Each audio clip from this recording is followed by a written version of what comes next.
Welcome to the Star Wars Galaxy of Heroes podcast that cuts through the bullcrap and gets to the core of what players need to know. I'm your host, Egnards, joined by the lesser of two evils, Fat Philip. Right now, all is quiet on the holotable front, so grab that last pack of butterscotch candy and let's bullshit our way through another episode. This is Zeta Protocol.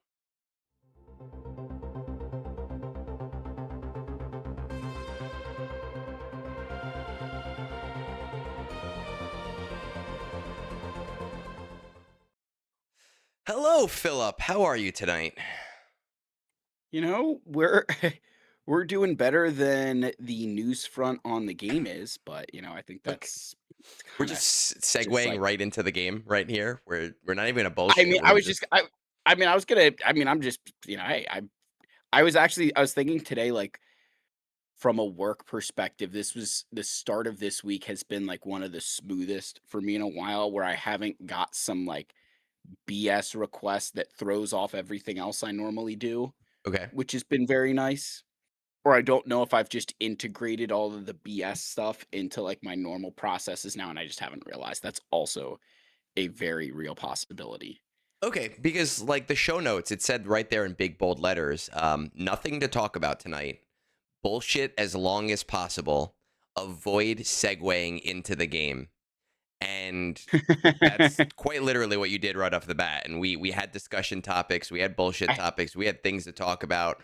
We were good to go, and you're like, no, you know what? We're just going to talk about the fact that jack all is going on, and that's fine. I That's okay with me. I feel like I feel like, this goes into the way I am. I'd rather call out, like, "There's nothing going on," and I will tell you that instead of, like, talk about, my wife drinking as much milk as I do beer right off, and you're like, "Isn't this a Galaxy of Heroes podcast?" And then you're like, "Well, guess what, guys? There's fucking nothing Now, going on."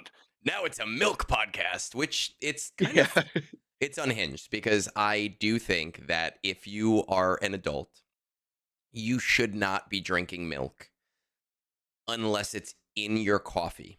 Like I I don't think I have had Dude, a glass of milk in 20 years, and the thought of having a glass of milk kind of I used to drink a lot of milk as a kid, but like it just kind of grosses me out for some reason. You get to a certain age, you flip a switch and you go, "No, I'm good now. I don't need that." dude, I legitimately have never had plain milk. I only ever had chocolate milk, and that was when I was in college. So And it was only as the first time you had milk was in college and it was chocolate milk. no, no, no, no, no, no, no. I, like, would drink chocolate milk, like, growing up, but I Okay. never Okay. had, like, a glass of, like, just 2% whole milk. Like, it's always been chocolate flavored or, like, none. I just think it's disgusting. What about strawberry? No. I'm not No, why would I but no. Nesquik Like strawberry milk is a vibe. I mean, I'm a staunch believer. I mean, I just say this to piss people off, but I always say like the strawberry pop tarts, strawberry milk, strawberry ice cream. Like, I don't want to have healthy pop tarts, healthy It's ice not cream. healthy, Like, but okay. like just Do the amount of people you can piss off with that is so high that it's always worth bringing up. Do you fall for marketing really easily? You see healthy and you're just like, "Oh, that's healthy." Because strawberry Pop I, Tarts, I can promise you, there is nothing no, in there that is redeeming. I would actually say, um, if I was to be, like, brutally honest with people, um, I would say I can see through the health stuff a lot more, and I think some of that was just when I was running cross country and track and trying to you don't I hate to use the term, like, manage weight 'cause I ate, like I couldn't keep weight on, so I could eat whatever I wanted, Yeah. but I was also very particular where it's like, I wasn't gonna eat certain things that were just a waste. No, you Like, wanted if I'm good gonna energy, consume especially as a runner.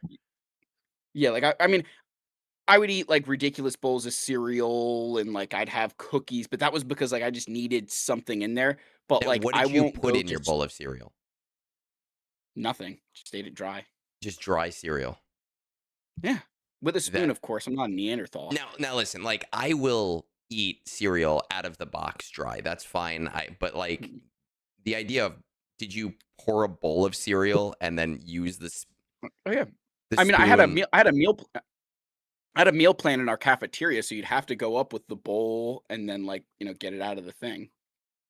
Oh, okay. All right. Yeah, so it's I don't. I'm not a savage. You're not I gonna eat just with your hands. You gotta use utensils. I just feel like if I were like a college girl and I were in um the dining hall, and I was like, man, that guy is he over there, he's cute. And I walked by to see a full ass grown man eating cereal with nothing in the bowl but the cereal. That would be my biggest red flag. The kids today would call it the ick. And I would, no, I would bounce right out of there. Yeah, that wasn't really a problem. Um, Okay. Okay. that was All never right. a I wasn't I would 100% say it was always, like, a topic of conversation with people, but I would never say that it was like, I wasn't trying to pick up girls in the cafeteria, like, "I'm there to fricking eat, don't talk to me." Okay. I cannot, I honestly cannot imagine it. It kind of Oh, does skeeve me out to some extent. I almost want to move on from this topic, but I did have one more thing to say. For those of you at oh, home that are not Phil, if you have kids, just because if you have kids, you probably have like the syrups at home. If you're an adult living with only adults, you probably don't. As a kid, I used to mix the chocolate syrup with the strawberry syrup, and it would taste like black raspberry, and it was fucking banging. It was fucking amazing milk. That was some great stuff. I don't know, man, but how you'd do you get mix. black why wouldn't you just say, like, I a chocolate-covered no, strawberry? no, man. I don't know why. It didn't taste like a chocolate covered strawberry. It tasted like, not black raspberry, sorry, black cherry. It tasted like Gotcha. fucking black cherry. I don't know That's what the fucking science that's is behind it. that doesn't get any better. No, It's a strawberry milk. but here's Like, the thing. how do we Let's be get real. There's no real chocolate in the chocolate syrup. There's no real strawberry in the strawberry syrup. So whatever I chemicals mean, are in the two of them, they mixed together and they made like a fucking black cherry concoction. It was amazing. I'll never have it again because my ass isn't drinking milk as an adult. well, yeah. I don't see any reason to. Um, but if anyone is at home and does drink milk and you have kids and you want to try a little science experiment with your kids, I promise you that they are going to love it. Like, hands down, no questions asked. Well, it's funny you bring up, like, all the chemicals and shit. The World Cup starts tomorrow. Well, at the time of recording, it starts tomorrow, and I have my Twitter timeline is just chock full of Europeans discovering how fucking awesome America is. And it is some of like just like the greatest Twitter stuff. Like they walk into a Bucky's and they're like, "This is a gas station. I'm having a brisket sandwich at 1 a.m." And we're all just like, "Welcome to America." And then they're like, the soda machines have every flavor imaginable, because like you go to like Yeah. one of those Coke things, and it's like, okay, you can pick Coke, Sprite, whatever it is, and then add like All the different cherry, flavorings. vanilla, Yeah. yeah, like it has been some of the funniest stuff I have seen of like them like you shit on our country all the time. You make fun of us for all being fat, and you're gonna leave here 15 pounds heavier. You make fun of And us and now it's you understand. You get yeah, it like now. there's seasonings on the food, like, it actually tastes good, The portions it's are what we do so here. much bigger. None of our Oh, food makes portions are sense. It's all fat. they It's fine. It's delicious, but it delicious fat. tastes so It good, does. man, like, That's it that's very it fair. I will tell everybody, like, do not judge Americans for being fat until you're here for a long enough period of time to understand how good that stuff tastes. Yeah. Says the skinny ass white boy, right? And corroborated by Mm, the other skinny ass white boy. Mhm. yeah, I mean, hey.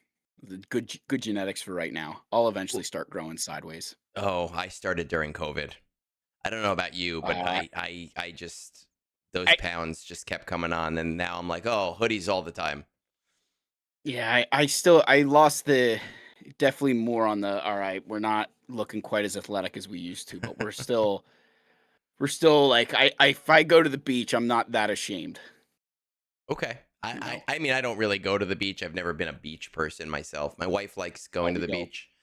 Um, if we go to the beach, you go hang out there, read your book on the beach, and I'm going to go find a bar and have a Ooh, beer, and I'm nice. going to sit down and I'm going to enjoy the sun, but I'm going to sweat my balls off, be kind of angry, and then go back to the hotel in like a half hour kind of person.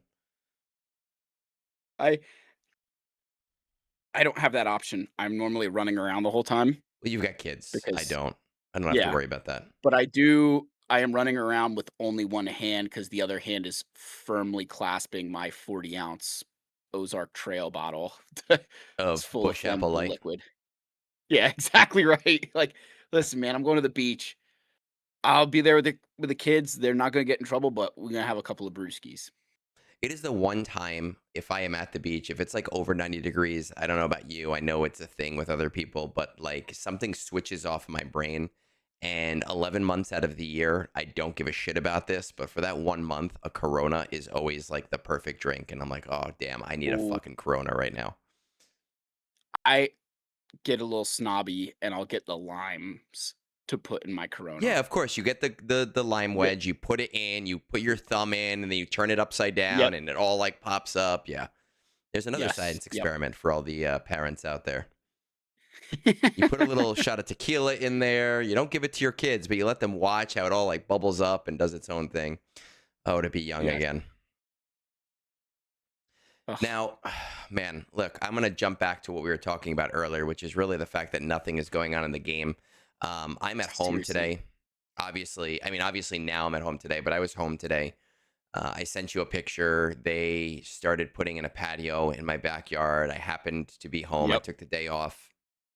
I was kind of excited because I'm not usually home on a Wednesday. I feel like n- we haven't had raid news, we haven't had GL news, we haven't. It's been just a light news cycle all over, and I was kind of anticipating, hey, maybe today is the day.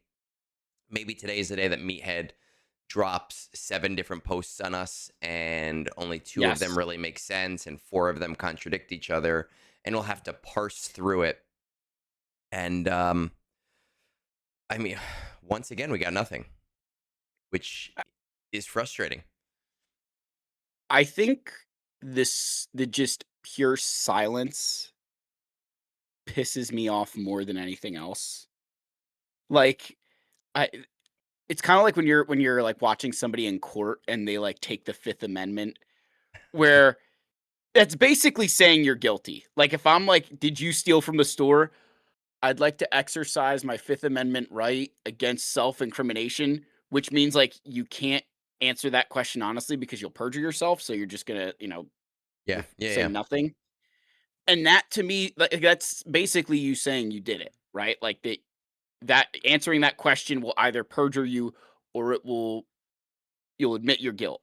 I think in the And I court feel of like that's public kind of opinion, sure. In the court of yes, public I opinion, obviously, yeah, yeah, not obviously, US, you're innocent to proven guilty, but it's the way I see it, and it's the way I kinda see them being silent on the raid is, like, they're guilty. something's wrong. Yeah. Especially with the amount of just, like, stupid bugs that have like and a lot of them are very minimal, right? Like, a lot of them we don't notice or you're like, "Oh, I didn't know that was a problem." Hmm. But it's constant now. There's, like, it used to maybe be a handful of bugs. Like, it's like A you lot, gotta read a lot. through them. But now the question I And guess I have is, uh, did we have the same amount of bugs before, but they weren't fixing them because there was a lot going on, or is it that now they're just like fixing things more because there's not as much going on, or are there more bugs now? You know what I mean? Like that's going to be well, hard to prove either way. I think the bugs we used, they were much more noticeable before, Hmm. like Anakin's unending loyalty or Basilishan Fallen having the AoE fear, Yeah. where they kinda let those go for the longest time, and then finally when they're out of the meta, they fixed them. But it was at least something where, like, we all know it's a bug, but it wasn't really, like, I don't wanna say it wasn't hurting everybody, but, like, everybody was hurt and helped as long as you had them, you were hurt and helped equally. It wasn't quite as imbalanced. Like, when Partagaz is bugged, that sucks for you. Yeah, You so have let's that let's team. segue literally right into the update because that's basically exactly what you're talking about right now is some of the bugs that were in I mean, I guess right now in the game, right? So let's pop that over. We'll throw the update up on the screen. Obviously, we got Depa Balaba is accelerated, Sinta Kaz is farmable, and Darkside Battles 6F. So Thank great, God, not another thank God. Cantina node. And we have a lot Not of a bug 20 energy fixes. Cantina node either. Somebody was saying on Discord yesterday, they're like, it'd be really funny if they put Cinta on that same node that Vel is on, and it would be like a huge fuck you only to the people who already started farming. To everyone else, it would Yes, actually say, "Oh, hey, this actually makes sense. Like this makes it more worth it that because would you're getting double yeah, that'd be it. the shards." But to everyone else, it's like, "Well, fuck you for 2 weeks." And I thought Yeah. that was kind of funny. But yeah, we have a lot of bug fixes, and once again, major part of guys' unique ability, security is an illusion, now applies expose as intended, even when the enemy has foresight at the start of battle. And if you remember 2 weeks ago, we had like basically his whole kit was broken and he wasn't Yes. working at all. Um, but this is a kit that's ridiculous that we're still getting bug fixes for it is really what we're saying here. And there are some bigger bugs. It looks The like the Balin's second skull got a the second one fairly is minor buff. Yeah. I'd actually argue that's pretty big. You think it's a big buff? Fix The the resolution order on Balin Skull's Omicron leader ability. It's all inevitable. So Foresight from Ezra Bridger Exile's unique ability Exile gets dispelled. Okay, so it yes, will that's function better against Ezra, but I would and then there's argue. another Okay, yeah. there's another st oh, sorry, I was confusing that with the leader one down below. Okay, so the The leader leader one ability down below was now lasts the whole turn instead of expiring after a single move is performed because I guess like a bunch of stuff happens. yeah, Um, the protection ignore, because that's the mhm. whole when think about how annoying the obviously it won't work anymore, but like the JMK, Ezra, Commander Tano teams were to face. Yeah. If this was active back then, it would have been so much easier because you would have actually been ignoring all of their protection And just gone right instead through. of yeah, instead of, I guess, having some sort of penalty. I don't know what the penalty necessarily was, but wouldn't have been a problem. But the point, I mean, is that we obviously do have a lot of bug fixes in here. GL Ahsoka Thanos counterattacks no longer damage units like Summoned Blaster turrets, which is kind of funny. But some of these things that it makes the bugs and adjustments look really big, and I've never given much credence to things like Colonel Ward, right? Colonel Ward's unique ability description now specifies she increases cooldowns of enemies by 1. I don't particularly care about something like that because she's not really technically in the game yet, and that's not really doing much to the Coliseum bosses. Updated the name of major party guys as Relic to Namix Manifesto. Don't really give a shit, right? Like it's an adjustment. It doesn't really change anything. There is a bunch of that stuff in here. Updated Bad Batch affix on Datacron, so the additional damage doesn't work when SLKR has aggressive stance. It's a pretty minor thing. I think that they're just getting into the habit of adjusting the game more, which I do tend to like. I like Yeah, when games have that stuff going on.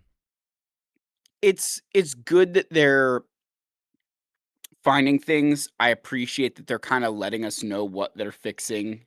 Um, but it just seems like it's more and more stuff that I feel sometimes shouldn't be missed. Like, I'm not talking about, "Oh, we fixed the Nemix manifesto," and, Yeah, that's an adjustment, of course. yeah. But, like, when we're adjusting some of the kits like they did with Partagaz, and then even, like, the Balin stuff, I still think about Bane. Bane's Mhm. kit still does not work properly. Of Now, course. I don't want it to Mhm. because he's already broken. Like, that would and I and that's where I think they just need to come out. This is where you like, just come out and say, "Hey, the kit is not working the way we had intended.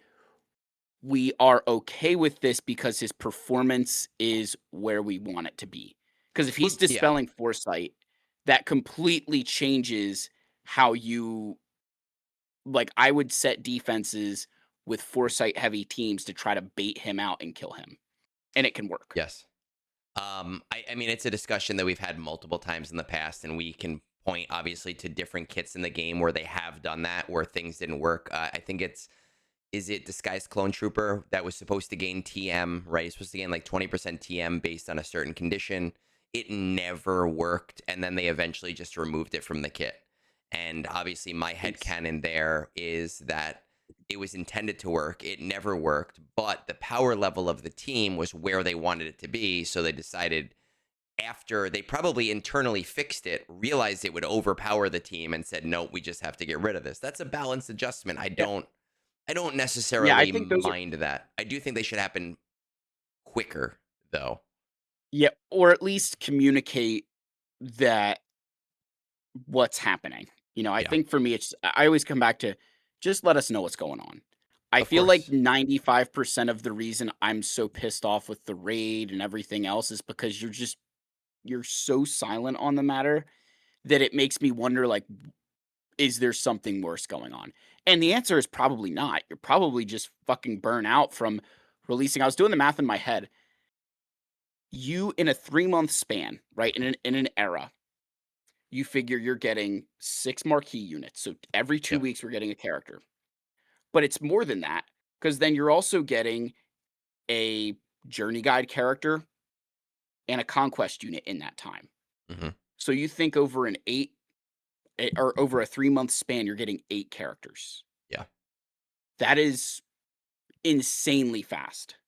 Yes. And the complexity is getting larger and larger. And I feel like we're kind of seeing with some of the characters they're releasing where I don't want to say we're scraping the bottom of the barrel because I like a lot of the characters that they've or that they're trying to, hey, we're gonna bring in this team and this team. But if you went to like a 4 character era, every other era, I feel like you'd have more time to breathe. I Because do like in the think anniversary era, we didn't need all of those units, in my personal opinion. I felt like we we could have didn't done without 2 of them. we didn't need all of those units. I actually really liked the anniversary era. I I do I do Mhm. too, but go ahead.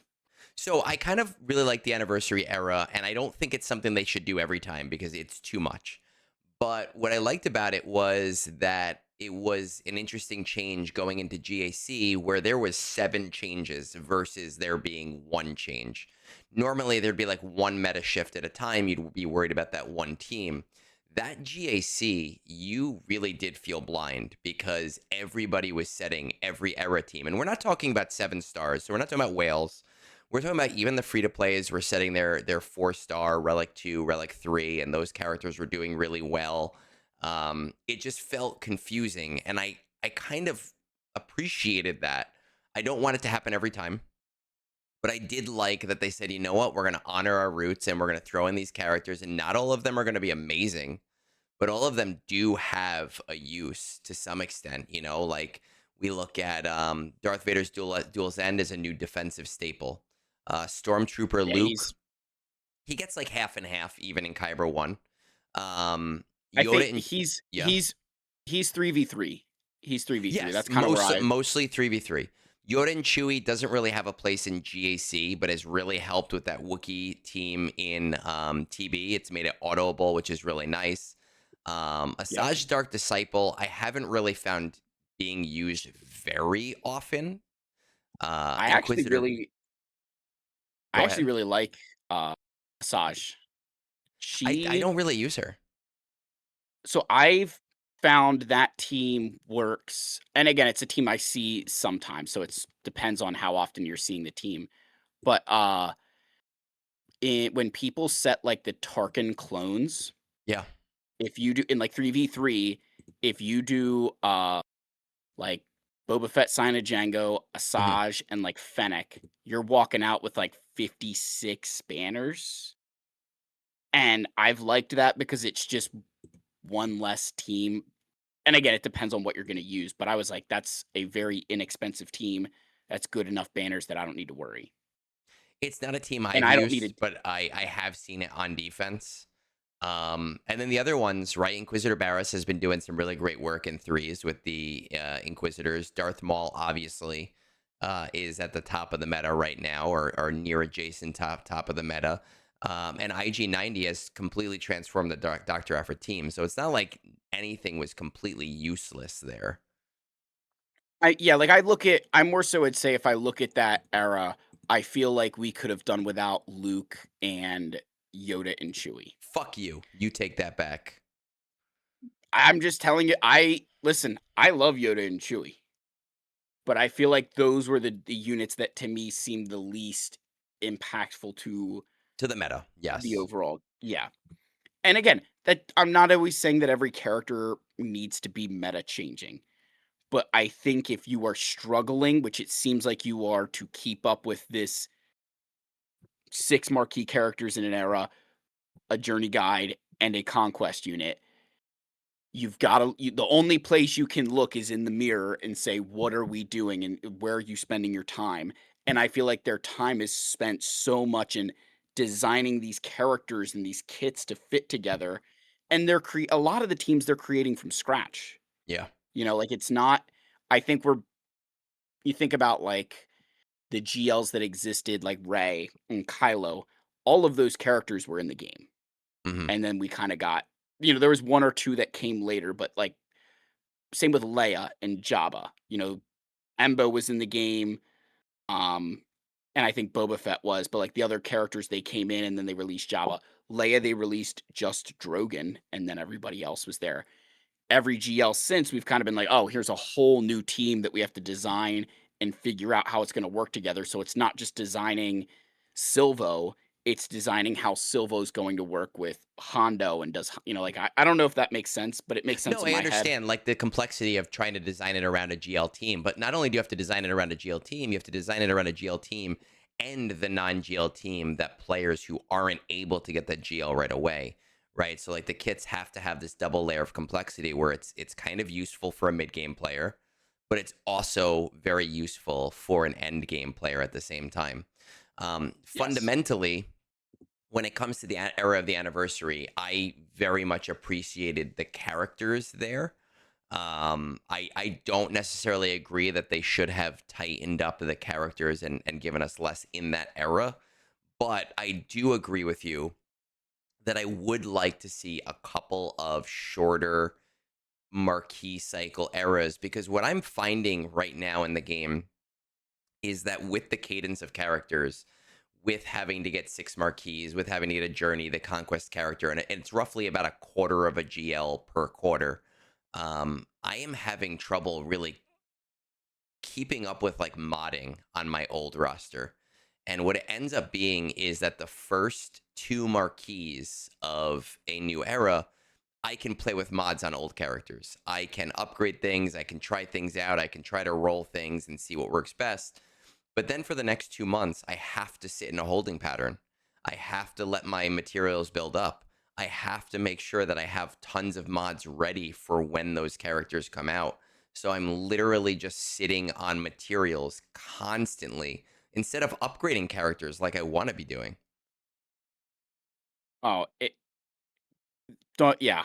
I For everybody that was clamoring about Smuggler's Run 2 being absent, there was a silver lining that you didn't have to go through and figure out which mods you were gonna keep and which mods you were gonna sell. Because I keep running out of inventory space in these fucking eras because I can't equip the mods I need to when I I want to. wish I really need them to And allow me to equip those mods right away. Like let and like me equip Smuggler's Run mods. 2, it's all health mods. So, like, again, you're like, "All right, not only does this mod like need these stats, but it needs to be really good at this point, or else I'm just gonna fucking sell it. Like at least Smugglers Run 3, there's speed mods, so like I'm a little bit more lenient with them, but like yeah, the mod situation is dire right now. And I almost feel like your filters that you're giving people now, like Mhm. it's kind of bad for me because like you're telling everybody to do what I've been doing for years, which is like like stats matter, guys. I don't know that I can't tell you how much it matters, but that I think it's going to I feel like our mindset around modding has to change because you have all, like so much more time now to worry about it. Like you've got 3 months where you know this your modding priority is like if you're a user, his Mhm. modding priority is going to be these new characters. So Yes. you want to get as much speed as you want, you need to get the stats right too. Yeah. Because I feel like speed now has I've said that I've preached this for a while. Do you think speed really matters as much as it used to? I think so.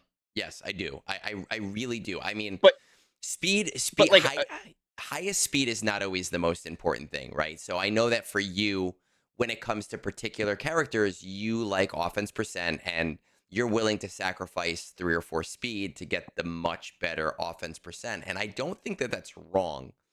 But I do think that players do need to fundamentally be slowly raising their basement on their mods of characters, oh yeah. and at the Yeah. early game, it might be 5 speed per mod.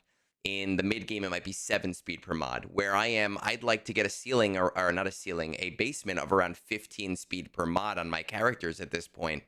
Um, I might be willing to give up 2 or 3 speed if everything else is really nice on a mod. But yes, those early turns, I mean, a lot of newer teams So are teams um or have AoE stuns or they have some kind of gimmick where if you get that first turn, you're doing a lot of fucking damage. my counter argument though is that the counters are becoming much more set in stone, Yes. where some teams it's like I think about like Ray, I think is a great example where we don't use teams that move first against Ray. Yeah. You know, like it's not a speed check that you're winning there. It's the modding that's important. And there's a lot of other fights like against Hondo. You're probably not taking the first turn, right? You're not taking the first turn against Hondo. So it's No, but your turn all the order rest of your is modding. important, right? So like for example, Well, Slicker versus Hondo, right? You want to make sure your turn order on your team is a very particular turn order. You want to make sure that Hondo is going, and then in fives, you want to make sure Hondo is going, and then that officer is going, and then you can get Hux to go so that you get like the yeah, reset. And that's something people have been doing for a long time, but it didn't matter as much. Against Hondo, it yeah, really does now it's matter. Like it yes. really matters. Um, I'm speaking of, this might be a great topic that we didn't think about here, but Hondo is going to be back to normal for a little bit. oh, I can't wait to see her Malicos that bitch. I There are going to be some people who I think are going to be in for a rude awakening in Grand Arena. And I'm not saying it's like the people that we face, right? Yeah. I'm not that naive to think that like it's a problem for K1 people. But there are folks who were able to get their Hondos Mhm. and they've been benefiting from those crons and they're just going to start tumbling. Yes. And because the only thing propping them up was, "Oh, you have Hondo." And that will be glory. And I always love that because I think it's just so glorious to watch that pinnacle of the game. Just like remember like when Lord Vader was Dodge King for I Yeah, forget what for a time very period short that amount was. of time in the very Yeah, beginning. and Yes, he had like a disgustingly egregious cron at one point. it was a and I just remember watching my GAC rank like fall. And then immediately after that Datacron went away, I went on like a 6 or 7 win streak like I'd never seen before, and I was like, "Yep, this is happening." But I mean, that's always been the case, right? At any point in the game, there's this super meta team with a super meta Datacron, and if you just happen to be the whale that went for that specific thing, you're going to be able to prop yourself up much further than you used to be able to. So User is a great example. When I first started talking to him, he had, I think, if I remember correctly, it was Ray Slicker Hondo. That's all he had. And he was facing 14 million GP accounts in like Chromium. And was it even Chromium? It was, I think it was Carbonti, I was gonna actually. say, yeah, it wasn't Might have even been Carbonite. It might even be Carbonti or Carbon. No, it wasn't. What was it? Carbonti. What the fuck am I saying? Carbonite. No, but it's no. I wasn't thinking about Carbonite. It's Chromium. Carbonite, Chromium. Carbonite, Chromium. bronzium, chromium. Chromium is what Carbonite, I'm thinking bronzium, of. chromium. Yeah. Yes. So in Chromium, Carbonti. The fuck is that?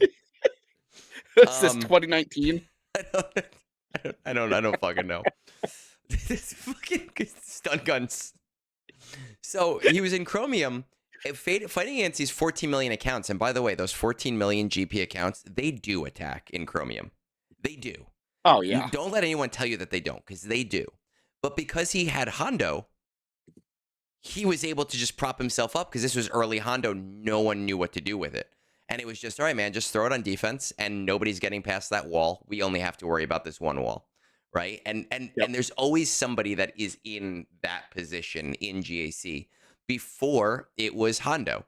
Now we're going to see what that next team is. Balin was another one of those pretty egregious defensive teams until people started to figure it out at the end of the GAC season. We're gonna find out. I have almost a feeling like, based on Satil's Datacron, is she going on defense now and she's gonna proper fuck C? You know, like if you have Satil with the bulk primary with her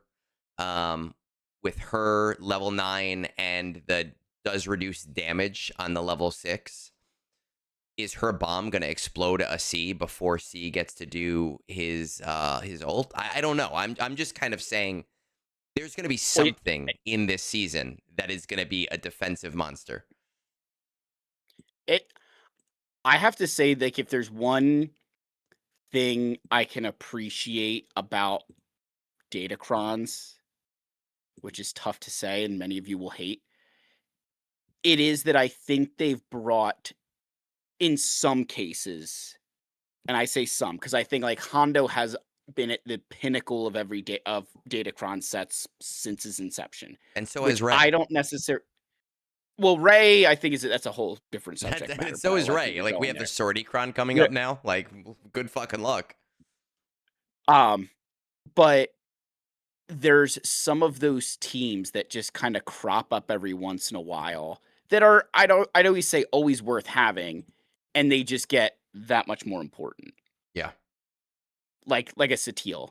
But I was also gonna say, talking about Crons, like I noticed you've been spending significantly more or investing more in Crons with your crystals in Conquest. And I know neither of us are a fan of this new system.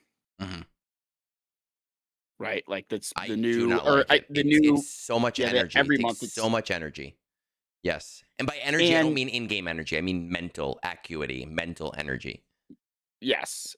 And I even thought of it from, and obviously I'm looking at myself, but I'm sure there's many other players who are in my shoes.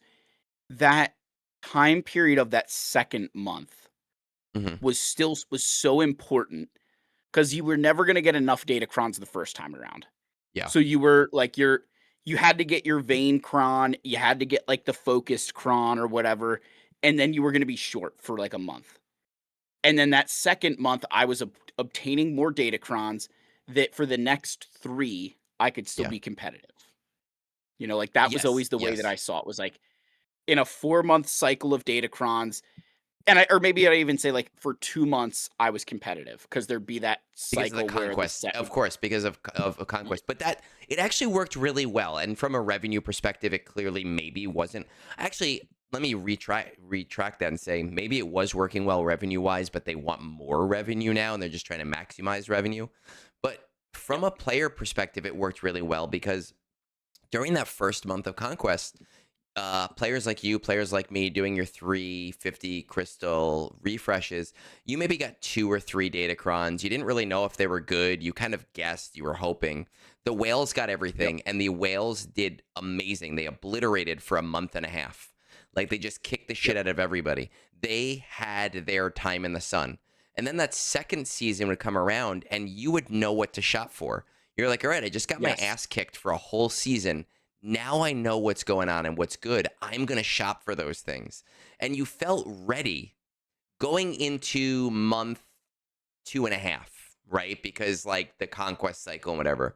So Yes. the Yep. whales got their thing, and then the highly engaged players got their time. And the whales still had a benefit over them Oh yeah. because they Yeah. had maximum stats and they did all their rerolls and Yeah. they had perfect crons. But we had time to play with those toys too. I feel like the new system is a short-term win in a revenue game, but I think long term it's not going to last. And I say that without any real like, oh, I have data to back it up. Yeah. But I think the old system, at least I felt from my angle where I'm that competitive 3 refreshes kind, I was beating guys where if they had a lot of datacrons, if I was fighting them at the right time, it did not matter. Like Yeah. if a set was about to expire, I was obliterating people that probably, I'd say on paper, should not be beating. Hmm. But you'd accumulated the right crons. They weren't prepared. You do your thing. Now that's not the case. If somebody No. has, it just isn't, and it's great because you don't hate the player, you hate the game. We're not hating on if you wail on datacrons. We are not. I'm not faulting you. I am praising you because you're keeping this game going. I I'm love the saying that I whales, man. don't I think it. love the krakens. I love the whales because those whales and those krakens, they come to me and they pay me to help them out. So the more of them there are in this game, the better it is, and the more that my wife gets to enjoy the fruits of me sitting around playing a video game all day. So 100%, like more whales, go at it, right? I love it. I don't care. I had this conversation with I don't know if you're familiar with him. I don't know if he talks in your Discord or not. Wedge Salad on Discord. He's a big modding guy. He's in the end game. He has a really nice mod score. He's very, very, very big into perfecting his mod game. And I was kind of talking to him about this yesterday. Essentially, I don't give a shit what you do with your money. If you want to play golf all day, great. You want to play SWGOH all day, great. If you want to sit around in a room with a bunch of like half naked uh, fat guys, I don't care. It's your money.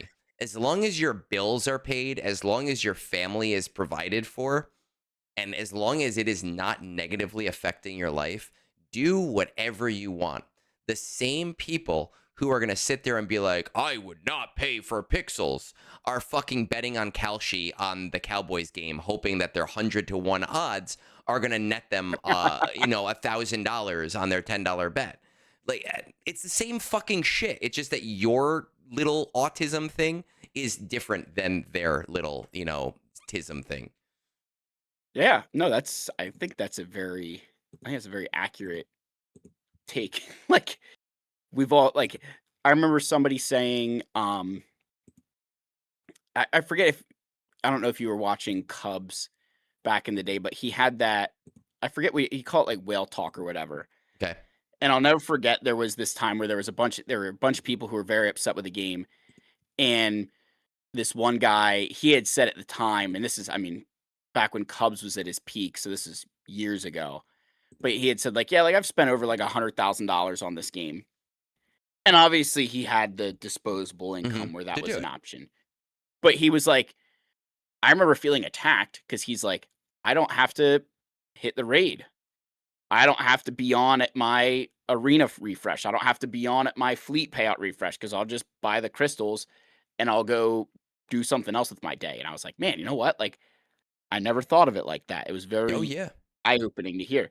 And I remember hearing that and thinking to myself, like, those are the kind of guys that are, keeping the game going, and that's the attitude you almost need to have is like, is it really like I kind of took his advice obviously much later, but I was like, is it worth it for me to play this GAC? Do I really need to play this GAC when I'm trying to have a family day, or does it not matter? Yeah, I mean, I had guys in my guild. We unfortunately there's this one guy in my guild, Puke Crywalker, and I think he still plays the game. He was a really nice guy. I had a couple conversations with him. He was in our guild. He was a pretty big whale. I don't know what his spending was like, but he always got the characters to 7-star right away. And he had basically said to me one time, like I like playing TB, I like playing the raid. I like the PvE aspects of this game. I hate the PvP aspects. I'm just going to buy 2 vaults instead of doing GAC. I don't enjoy playing GAC, but I enjoy doing all of the other stuff. And unfortunately, his attitude was more casual than we could withstand, because he did have that attitude of, I'm just not going to play for 2 days because it doesn't matter to me and I want to enjoy my time with my family. And more power to you, of course, if you want to do that. But if you're an end game Yeah. guild, there are obligations that everybody does have to hit. But Yeah. that was his thing. I don't want to do this stuff, so I'm not going to do those things. I'm only going to do the things I enjoy. And fine, if I had the disposable income, I'm sure I would do the same exact thing. Yeah. If I had the disposable income, I wouldn't maybe tell you, but there'd be signs.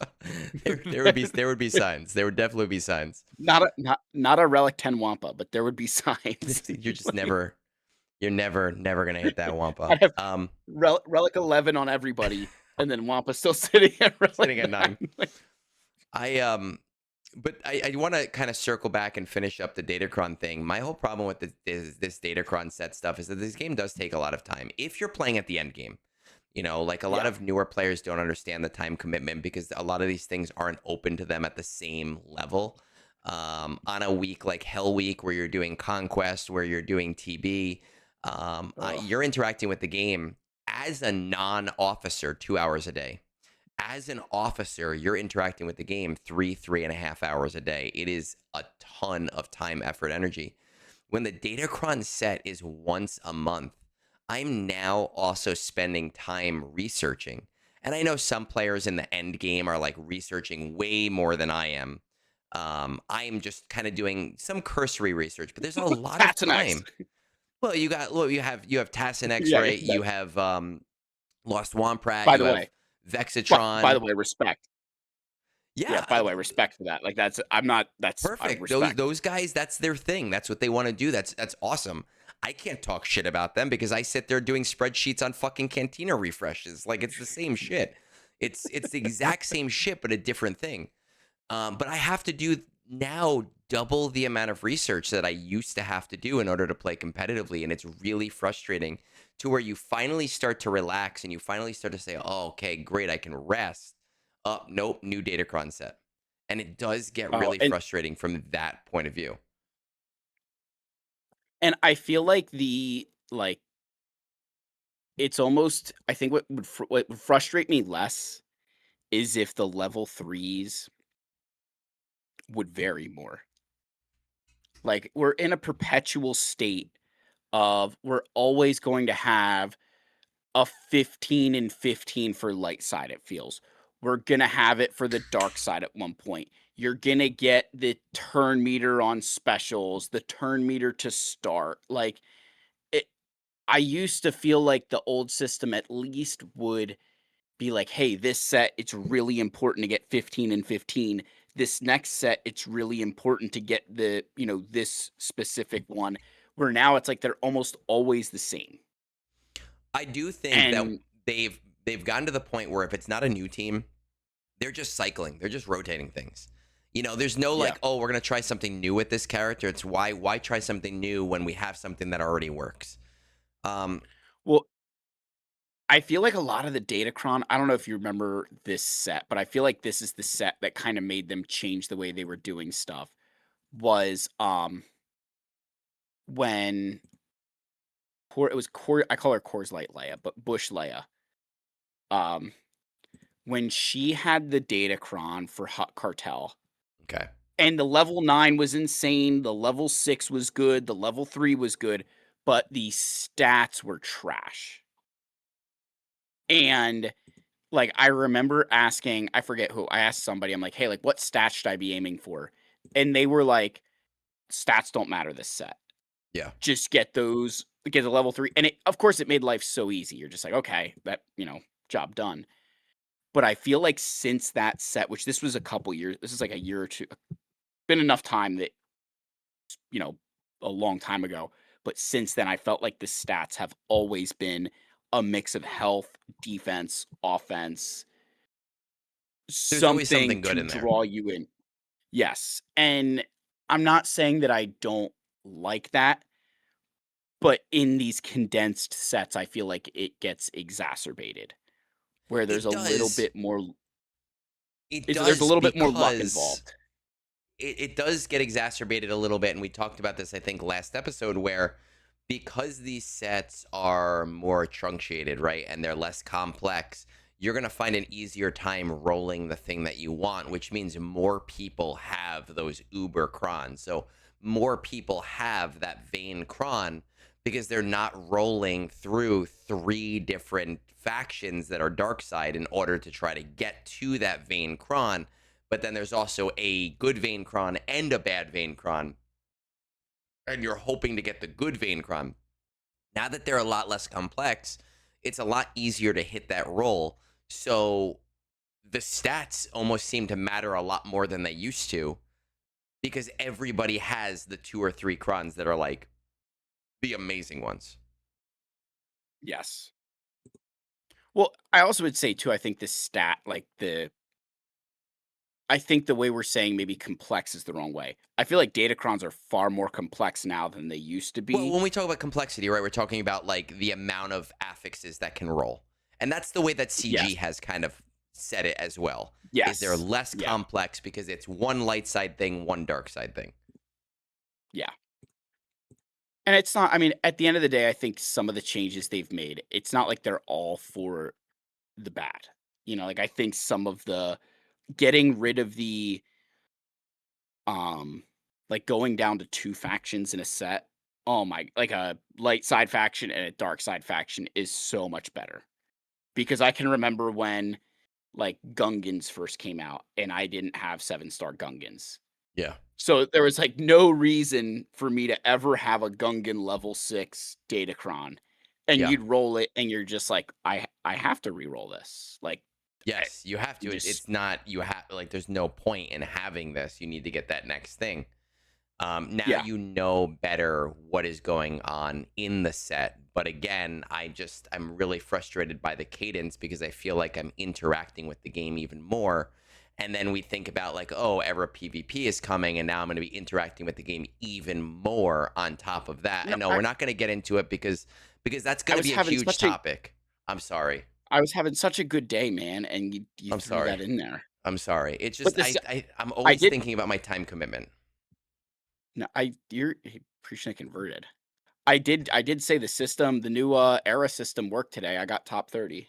So Can I, before we get into Captain Carson Teva's kit, I did have something I wanted to kind of discuss with you real quick, and which had to do with Coliseum, and it had to do with where Coliseum is at right now, because I'm kind of getting a little bit frustrated at this point. And I do want to say that Coliseum is in a better place than it was before. I Coliseum would agree. sucked in the last two eras. It just sucked. And the things that they've done this era have really helped to make it less unbearable by increasing the levels, which and increasing the amount of tiers. It has highly decreased the RNG in the Coliseum set. But what they've also done is kind of rearranged how materials work. And as a whale now, as someone who does buy the era stuff, right? A whale. Oh.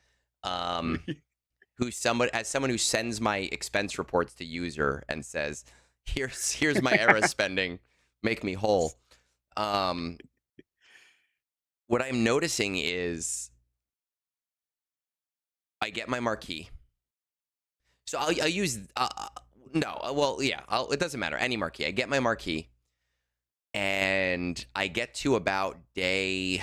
Usually, it's about like day 8 or 9.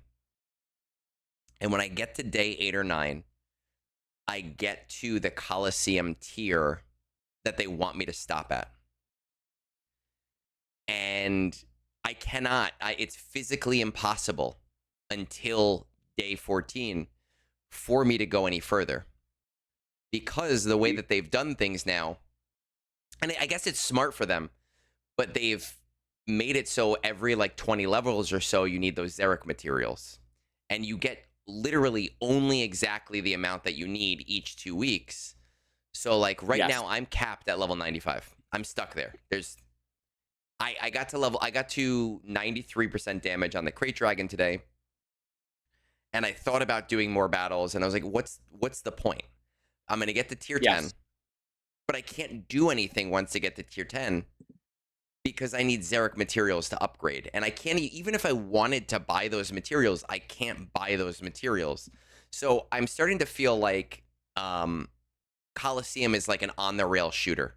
It's like when you'd go to the arcade and you'd play like, I don't know if you ever played like Area 51, which is one of my favorite ones growing up, or Oh, dude, yeah. House Come of the on. Dead, right? Like those kinds of Oh, things. And right. Well, I just feel like also, I'm like, on that rail. it's like, what's that? Resident Evil always had those too. Resident Evil had one. There was a Terminator Salvation one with those giant fucking like machine gun There's a things. there's a Halo one now, I haven't seen the and Halo I one. get very frustrated when I see the Halo one because I'm like, where was this when I was When I was a 13? kid. Yeah, see, I'm not 13 anymore and I don't have kids, so I don't really go to arcades.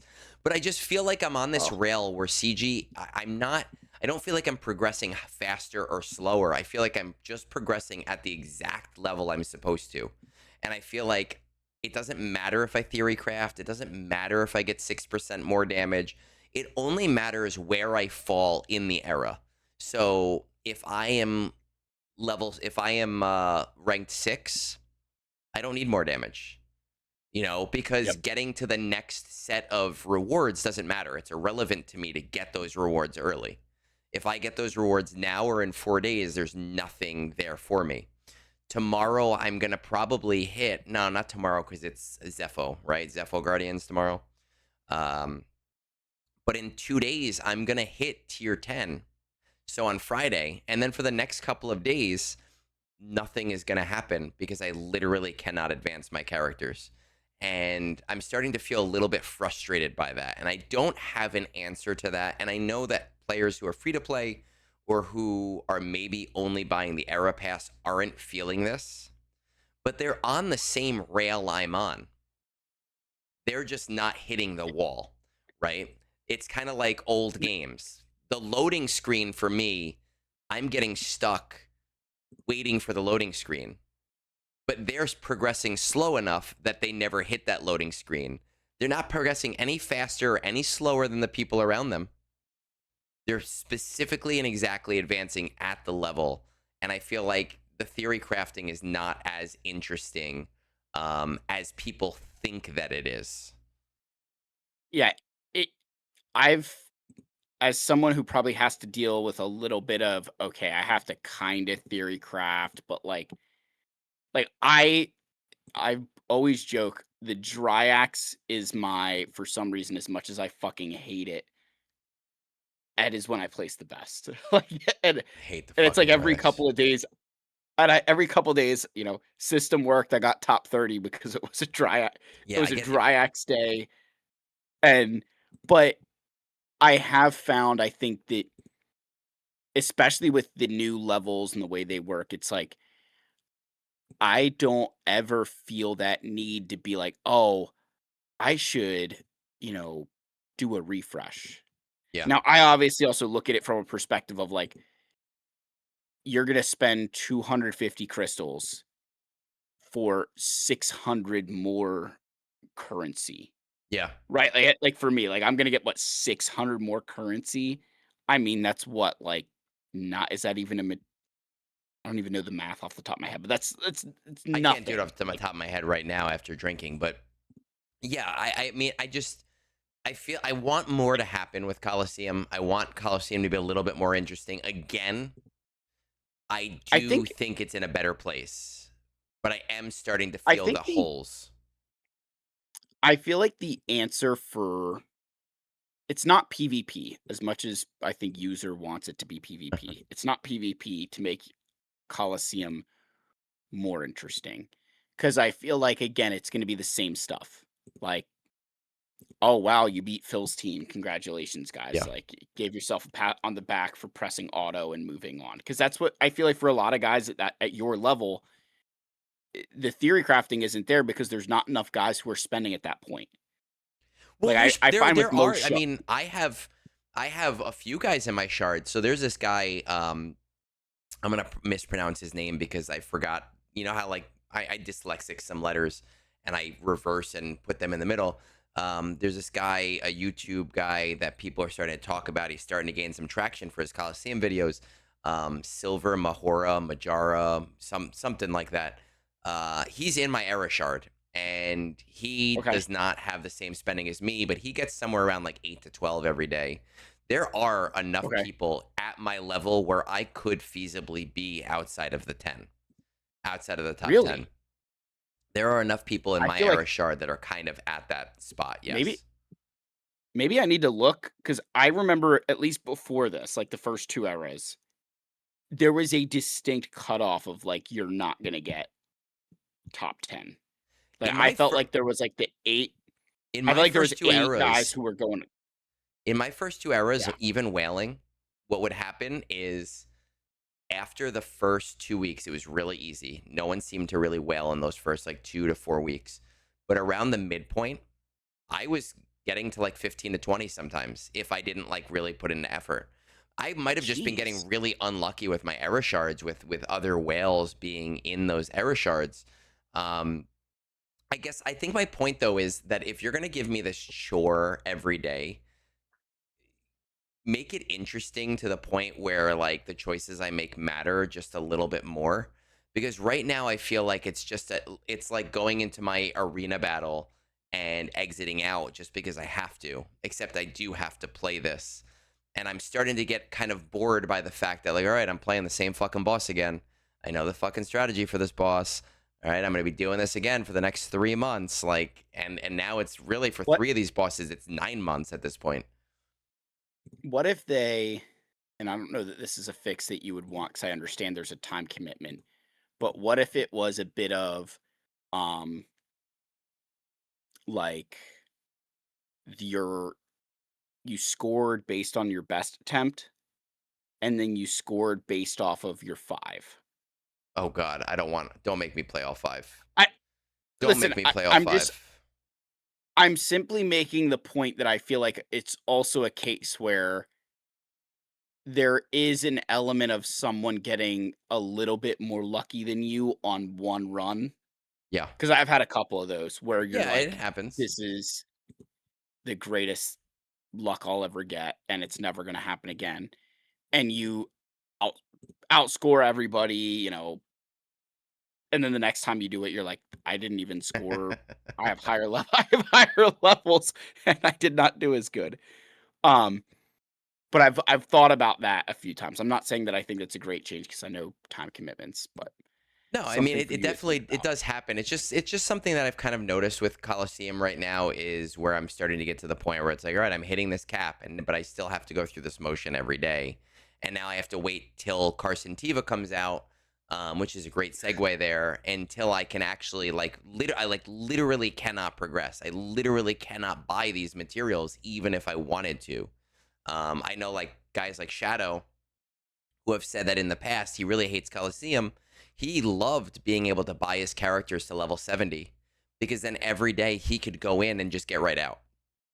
And he knew that Yeah, for like the first 2 months, nobody was going to beat him because nobody was that stupid. But he was perfectly happy to spend the money to do that because it I saved feel him like they time every do day. I feel like that is one area where they're letting you wail more and more in other areas, and they almost took it away in Colosseum. They did almost they did kind of take it away in Coliseum, but I again One thing that I do think is positive here, and I had this conversation with Shadow yesterday. Um, Now going into the fourth marquee, I haven't had to buy any materials. So if that continues, I think I'm going to have to buy material 7 and 8. But if that continues, spending towards a 7-star Rada is going to be less than the two journeys previously, which will be a positive change if that ends up being true. Yeah, I would definitely. I feel like what they maybe the line to draw maybe should be for someone like Shadow that, hey, like the first marquee, the max level is say 55. Yeah. So at the end of the 2 weeks, you would be at level 55. He can buy level 55 day 1. Yeah. And then the next one is say 65. At the end of the 2 weeks, you'll be at 65. He can get it day 1. And that way, you're not changing, say, the spending for the people who don't wanna have to go in through that. But for people who want that advantage, the extra Relic 10 materials, they can go It's and, there. uh yes. Yeah. Um anyway, just something that I have noticed. We do we do have a kit to read today because we skipped Colonel Ward last week.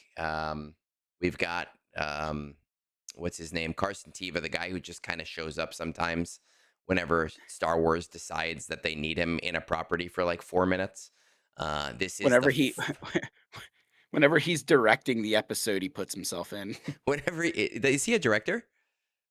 I wanna say he is. Yeah, Uh, I don't know. I I'll have I'll no look it idea. up while you read the kit. Oh, okay. I have to read the kit again. So we have Carson Teva. He is the first New Republic leader.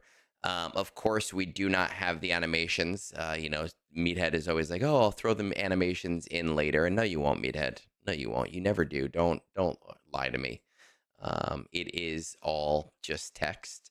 People are excited for him because of his leadership ability.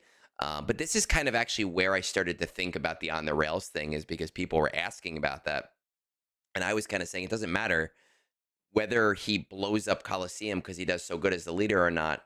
You're still going to progress at exactly the rate that CG wants you to progress at.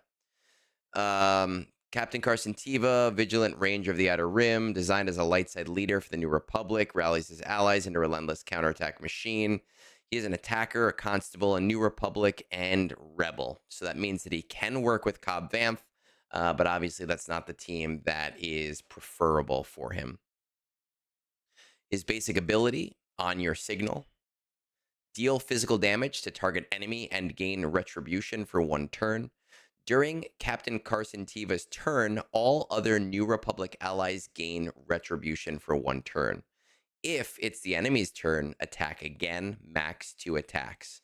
So multiple attacks. If not his turn, retribution to everybody if it is his turn. Carson's basic ability is the engine of the kit. All the New Republic characters in the era have similar mechanics on their basics. Do something unique when this happens on your turn, and do something else when this happens on enemy's turn. Carson spreads retribution. Okay, so basically, he spreads the retribution so that everybody's kits kind of do their silly little things. Yes. FAQ clarity: max 2 attacks means 2 total hits on the enemy's turn. The initial hit plus 1 bonus, not 2 bonus attacks. Okay. Keeping the peace, cooldown 4. Deal physical damage to the target enemy 3 times. Call target other ally to assist. Inflict cumulative debuffs based on the number of critical hits scored. 1, offense down for 1 turn. 2, defense down for 1 turn. 3, speed down for 1 turn. So these are cumulative. If you get 3 critical hits, you're going to get all 3: speed down, defense down, offense down. That'll The be nice for the Great Dragon. synergies for the I mean, I'm gonna get there really nicely in tier 10 and hit my cap really quickly. The That's if you unique, score a critical hit, though. if you score a critical hit.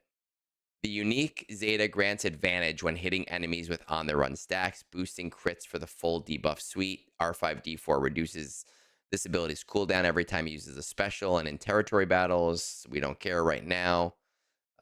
Actually, in territory battles, the leader resets it entirely. I'm like, wait a second, I do care about territory battles. When an enemy hits 5 on their run of stacks, creating counterattack to burst a loop. The called assist also triggers the leader's retribution on special, keeping the whole squad primed. So far, still a very basic kit. I'm okay with this so far. I I feel like it, this it's is been a very quick. The critical that's what hit she check said. counts all 3 counts all 3 hits independently. You need the individual hits to crit, not a single roll for the whole ability. The squad stacking critical chance for the unique Zeta up to 100% makes landing all 3 increasingly reliable as the battle progresses. The debuffs are cumulative, not exclusive. Okay. So it only has 2 attacks, and we get to the leader ability. Does it now, the Yeah. one thing with those debuffs, Hmm. they are resistible. Yes, it doesn't say not resistible. So, you're gonna run into that tenacity potency check, which means the Crate Yeah. Dragon's gonna fucking resist them all the time. Unless you throw a Drogon in I there and you hit him first and you get the extra potency. Yeah, but I do like Attacker. the I would prefer those to be unresistible. Oh, of, Dispellable, but, like, of course. come on. You're if it's I'm saying this because it's a very basic ability. Yeah. Like, there's not extra healing and stuff going on, like, the whole purpose is to put these debuffs out. I'd Okay. prefer Well, that to here you make go. sure that they I'm gonna do. read the leader ability, and maybe you'll go, okay, I get it. Um, Captain of the Adelphi Rangers, Territory Battle Omicron. At the start of battle, New Republic allies gain 50% accuracy and crit damage. Whenever a New Republic ally counterattacks, inflict the target enemy with a stack of On the Run, stacking max 10. Whenever a New Republic ally uses a special ability, all other New Republic allies gain retribution for 1 turn. Whenever New Republic allies resist a debuff, they gain 100% potency for 1 turn. So against potency, against debuff heavy teams, he's going to have an easier time landing those debuffs if he's hitting those As potency, as long as they can be resisted. as long as they're resisted. But it is extra potency on top of whatever he has. Whenever a New Republic ally counterattacks, that ally deals 50% more damage. Whenever another New Republic ally counterattacks, they gain 10% offense, stacking max 50% until the end of the encounter, and gain defense penetration up for 1 turn. Whenever an ally counterattacks, that enemy is exposed for 1 turn. I feel like you could have parsed these things together, but that's fine. I Um, I do like the defense penetration for 1 turn is actually ridiculous because, like, they're gonna be counterattacking.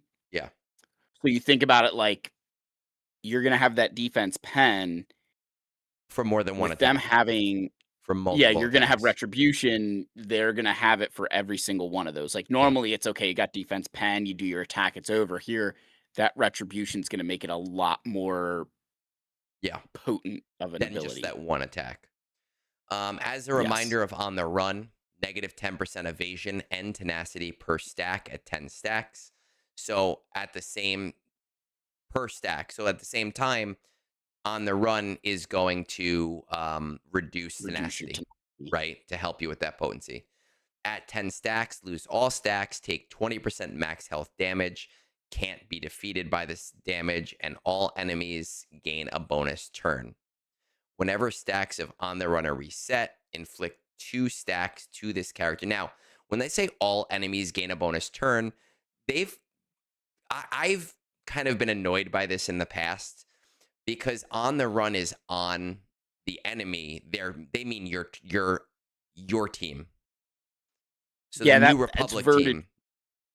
yeah, it's It's worded very worded poorly. it's worded in a way that makes sense because it's on the enemy team, but as a player reading it, it doesn't make sense. You go, "Wait, why does the Yeah, whole enemy team get?" I Yes. I read that and I'm about to be like, "What the fuck?" Yes. And we see this in Colosseum too, when they're saying like all enemies do this, all enemies do that, and they're actually talking about your team. Um, Yeah. but it's just one of these idiosyncrasies there. While in territory battles, rebels gain oh, the end of that is on the run or reset, inflict 2 stacks to this character and 1 stack to all other allies, and those allies being the enemies. Yeah, While you in territory yes. Which, battles, I rebel mean, allies, yep. I was gonna say, I like that because you imagine you're gonna have stacks across multiple characters. Yes. So you get somebody to 10, now you're spreading 1 to somebody else, And making you it might get that a much lot of easier to bonus get. turns. Yeah. Yes. Yeah. Yeah. While in territory battles, rebel allies gain 50% max health. If all allies are New Republic, they gain 100% max health and max protection until the end of battle, and 50% defense penetration and offense. Now, it doesn't say if all allies are New Republic, they instead gain 100% max health. So that might be Yeah, 150% max health. Um, for the rebel for the rebel for characters. New Republic, and 50% defense penetration and offense for 2 turns. At the start of each encounter, New Republic tank allies gain foresight until the end of the encounter. New Republic allies are immune to daze for 2 turns. Whenever an enemy recovers health or protection, they are inflicted with healing immunity for 2 turns, which can't be resisted. Whenever a New Republic ally attacks out of turn, they deal 100% more damage. The attack can't be evaded. Afflict the target enemy with a stack of On the Run and call a random New Republic ally to assist. Whenever an enemy gains 5 stacks of On the Run, reset the cooldown of Keeping the Peace. The first time each New Slash Republic N N. slash NN for whatever reason, the first time each New Republic ally falls below 50% health, they gain damage immunity for 1 turn. Whenever a New Republic ally defeats an enemy, inflict Death Mark on the strongest enemy for 2 turns, which can't be resisted, and expose all other enemies for 2 turns. What I love about this is that Death Mark is going to make battles so much faster. Yes. I between the bonus turns Yeah. and the death mark, that's that's such a problem. And even the inflicted with healing immunity when they recover health or protection, that's also really nice because I'm looking at like Vandor, Yeah. which is one of the most So, annoying yep. planets to do stuff on. And they're constantly recovering health and protection, making that fight just drag out and drag out. And here, like, that's gonna just completely stop them, which is really nice. Yeah. And even for players who are not on Vandor yet, battles like Braca or Kashyyyk. uh, Kashyyyk, Kashyyyk, Lothal, they have the heal. where they Yeah, they have the have heal. not even just that, but just the stacks. Like Lothal's not a hard planet; it's super easy, but it's a long planet because of all of the Yes. stacks and those death marks. Oh, you're thinking And the death mark. I'm thinking of the healing immunity yeah, aspect. I'm thinking But yeah, about the those death death mark will make marks. any of the stacks will make so yeah, it's a joke. Yeah. Actually, whenever a New Republic ally defeats an enemy, that death mark won't happen in between stacks. I don't think, right? Because they just reset stacks. I don't think the enemy gets defeated. I think it just resets them back to 100% health and removes a stack. Whenever a new Republic ally defeats an enemy, inflict death mark on the Yeah, but when you strongest. take a stack away from an enemy, I don't think you're defeating an enemy. No, no, because think about like the I'm trying to think of like the I don't know, maybe I don't know if that's I I don't don't think because man, that is the a good closest question. would be Dark Trooper, and Dark Trooper, he just goes back up to 100% and loses a stack. So those But death marks might so not the apply as quickly as I'm thinking. the counter argument there is use like a Nihilus as an Yeah. example. You annihilate Dark Trooper, he's just going to lose a stack like B1. Yes, but so You let's do let's that let's go to you let's go to Dark Trooper's kit, right? Let's pop that on right over here because we can kind of look at that and see. We'll go into the game. Uh, Dark Trooper. So Dark Trooper, it would be on the unique. Dark Trooper has 4 stacks of Dark Trooper Squad. 25% of its base max health and max protection is immune to max health and max protection changes and can't be defeated or destroyed while it has more than 1 stack. If Dark Trooper would be defeated while it has 2 or more stacks, instead, dispel all debuffs, reduce the number of squads, stacks by 1, and recover health and protection. So in Dark Trooper's case, he's not being destroyed. It's preventing the destroy effect, but reducing the stacks. I think that's Yeah, I'm probably trying the to think. same way as in TB. But like, think of like Night Sister Zombie with Slicker. Okay. She has that like the stack mechanic in in Rote, right? Like that Yeah. you kill her 2 times and she goes away. Yeah, but she dies in between those 2 times. So every time she dies, she actually dies and revives. The Dark Trooper doesn't die and revive, and neither do the Imperial Trooper stacks. They stay on the board but reduce a stack. I think with But the troopers. I can't well, remember. no, because With Dark doesn't Trooper, it doesn't. Jedi Master Mace Windu, when he Hmm. kills those troopers, they don't come back. Okay, so if that's the case, again, I'm just saying I can only confirm this with Dark Trooper Squad. With TB, I don't remember how it works. If Yeah, but Jedi I Master Mace Windu prevents a revive, then because you know who else it would does? work that way, and it would be Deathmark. Yes, Yeah, because I just used him in a combat mission and they were I don't not pay attention to my coming back. CMs. I hit auto. But another one is Adrad with Okay, the one buff he gives out, the Spark of Hope. which If you doesn't kill prevent Empire, revives. Okay, yes, so if and that works on those battles, then this Deathmark would apply. yes, and I think then you're Okay, talking so significantly if that faster. works on these battles, because again, I hit auto, I walk away, I don't even pay attention anymore. It's been over a year since I've really dealt with any of the planets that are not R9 planets. Um, if those anti Show off. revives are working on TB, then 100% those death marks are going to speed up those battles considerably, and that's going to be amazing. I think we probably have a unique unauthorized operation. At the start of each encounter, all New Republic tank allies gain retribution for 1 turn, which can't be dispelled. Teva gains 30% max health, max protection, and offense. Whenever a New Republic ally is inflicted with a debuff, inflict critical chance down and potency down on all enemies that didn't already have it for 1 turn. Also inflict accuracy down on all Empire enemies that didn't already have it for 1 turn, limit once per turn. At the start of each enemy's turn, excluding Galactic Legends, if they have 300 speed more than Carson Teva, they are inflicted with speed down for 1 turn, which can't be resisted. Whenever a New Republic ally gains advantage, all New Republic allies gain 5% critical chance and critical damage, stacking 100%, max 100%, until the end of battle. Whenever a New Republic ally gains advantage, okay.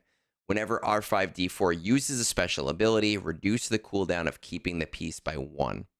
Whenever an ally uses a special ability on an enemy with at least 1 stack of on the run, they gain advantage.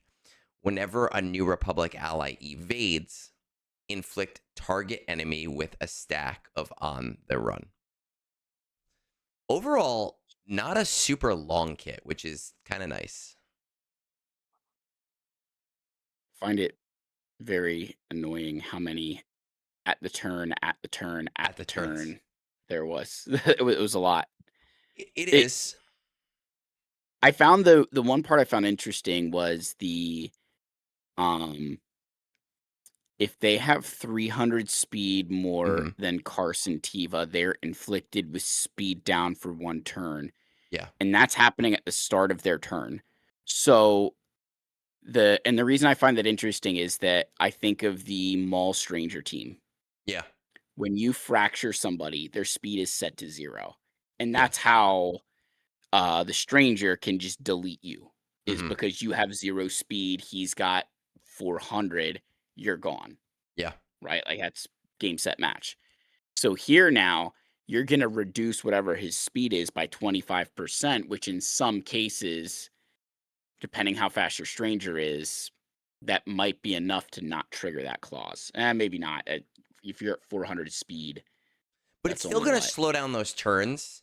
So I'm wondering, I Yes. don't think you're going to want to run Carson slow, but I'm wondering if speed on him is not going to be like, oh, you need to have him running him as fast as possible. Um, Or you because want him running as fast as possible, and then you're inflicting the speed down, but making it harder for them but to take remember it has turns. to be 300 speed higher. So if he's being run super super super fast, you might not hit that Yeah. speed down on characters because it doesn't apply to GLs. So I'm wondering if you're going to be I just running him at don't a know mediocre speed. how many people could have 300 speed more than him that isn't a GL. I wonder what it. I guess we can What's his find out, base and speed? that's what I'm wondering. Go in here. Let's find out his base speed. 179. Jesus Christ. 179. Okay, So so by you put no mods on this guy, and you need to be 479 speed? yeah, and there's very few characters that Like, can hit that. this has to be for Fracture. That's the There's only very few that are this is gonna hit. basically Fracture. I mean, you put it like or there's something else coming. There's something else come. I But mean, I feel like sometimes there is like. Remember, they're not just yeah, designing this kit; they're already yeah, they designing the next set of kits. So we don't know. My right. thoughts here are I don't necessarily need him to be as fast as possible. Also, with retribution, they're doing more damage on counterattacks. Yeah. So, do I You want almo him taking a ton of turns? Not that I want him slow. Again, I don't think I want him slow. But is this a Fat Phil character where it's okay stats are gonna matter to more. take a bunch of speed off and make sure that he has a lot of offense secondaries Or even in a sense, maybe, like, defense, just keep them to alive keep him alive? and counterattacking with the defense pen. Yeah. Um, So is this what a I found character where you interesting do like 15 speed? You know, like if you have a 15 speed, but like perfect secondaries, you're like, okay, great, I'm going to do that. yeah, the in his the, I just don't like the way it's worded, Hmm. but in his Omicron, it says, "At the start of each encounter, New Republic allies gain foresight until the end of the encounter." Now, I understand what they're saying there, that, like, if you don't attack the tank, the foresight will still be there at the end. Yeah. But I hate the way that's worded because it's like, are you going to constantly just have foresight and you're never going to get hit? Uh, let's J see. I'm just reading it now. Till the end of battle and offensive return at the start of each encounter, New Republic tank allies gain foresight until the end of the encounter. Yeah, I think it's being read the way that you originally said it, where it's like it Yeah, won't expire unless they correct. physically get hit. Yes. Which I But just you're think right. it's Yes. a little yeah, like, again, I've been trying better to read kits as somebody that's not engaged in the YouTube content creation side where there are people that are gonna see this in game and be like, "They're gonna have foresight the whole battle, they're never gonna get hit," and then it's gonna disappear the whole time, and then we're gonna get some person on the forums with one post like, "I want a refund on my Omicron." I think I think the counter argument to that is that those same players are not reading the kits. Because those are the That's a fair players that statement. post on the forums and on Reddit asking about a kit interaction like, "Wait, why did this happen?" And you go, "Did you read the kit?" And the answer is, it's like, "Have you met Ted?" Um, it's just one of those things, and it happens every single day. My prediction for But this team is because this is a GL adjacent team, presumably, right? We all assume GL Mandalore is coming or GL New Republic is coming, but we assume it's GL Mandalore. I feel like this is going to be kind of like a general Hera Syndulla team where it's a very mid-game team. It's not going to do great things in GAC. I think it's going to do really super well in TB. It's not going to Yeah. do great things in GAC because a lot of the kit interactions for the team as a whole are going to be designed around a GL that we still don't have a kit for. Yes. And I mean, as long as I'd also say as long as it works in Coliseum, it's fine. Yeah, but again, I think when it comes to Coliseum, people criticize CG and they're like, "Oh, the fucking leadership! Like, I don't have a leader. This sucks." Nobody has a leader. Doesn't matter. You're all in the same position. Everybody's in But the same exact position. We're all just using Embo. you're using We're all Embo, or using the Embo I used Scout Trooper today. I did Scout. I did the Scout Teva, not Teva, Scout Ward, Zeb, Drogon, and Cara Dune. And you use the speed down while he's like tunneled, and you get a fuck ton of damage. I still have to figure out. So I'm like, as long as it sounds so bad. It's like as long as I get top 30 or not top 30, top 60, You're happy. I just can't be. Yeah, You're I can't happy. be arsed. Like, Yeah. It's not. But don't know if again, that's the right I think message to we're send. all in the same. We're all in the same boat, whether it's leader or not leader. So whether or not he does super well in Coliseum, we all have the same Carson Teva. So it's not going to matter either way. I've said it before. I'm not really excited for any characters in this era. That's a me problem. That's not a game problem. I know people are going to be excited for him. I do get excited when I see him on screen. I'm like, oh, it's that guy. I don't remember his name, but it's that guy. Yeah. Now I might It's remember the guy his that's name. like the guys that actually is nice to Mando. Yeah. Like, He just kind of flies up a side and he's like, "Hey, Mando, how's it going?" He's like Sam Jackson, right? Like he just kind of shows up in everything for like a minute. You're like, "Oh, right, you're here. I forgot you were part of the New Republic." I was curious where you were going with that, and I'm not disappointed Not whatsoever disappointed. with It's Mandalorian. We have started the New Republic initiative. It's like, okay, motherfucker. sure, motherfucker. Yeah. I don't know if I have anything else to add. I think my last thing to say is, if I and I don't want to make this a full topic because we're already running kind of late, but we alluded to this earlier on in the episode. I am at a point right now. I am kind of, and I know a lot of other people are, where I am feeling very frustrated by the lack of news about something big, whether it's Raid or GL. I know many, many, many players feel like they're in a holding pattern right now, and they're just hoarding, they're hoarding, they're hoarding. And it does, in a collector game, feel frustrating when you are in that pattern of hoarding, hoarding, hoarding, and you don't know what's coming next, especially when you know that you do need to enact a lot of different relic levels for any of these things.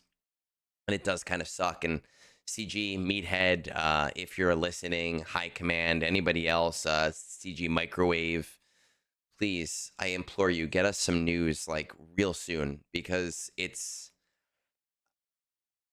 tough. Like, it's not fun. We log into the game, we do our TB, we do our Raider, we do our Coliseum, we collect the currencies, we collect our stuff, we press the stores.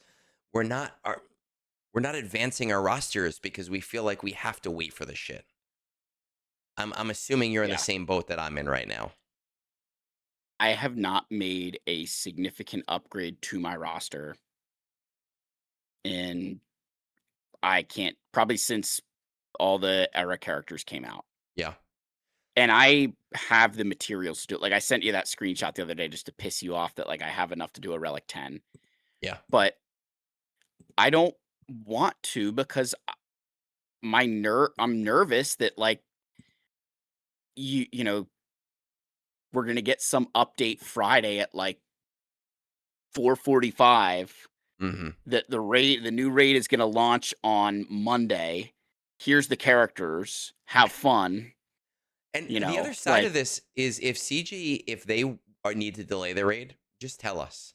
If you tell me, if you say, look, we've run into some trouble, we're delaying the raid by 3 months, I'm gonna apply fucking relics. I'm gonna upgrade my roster, and I'm gonna say, okay, I got 3 months to figure that out.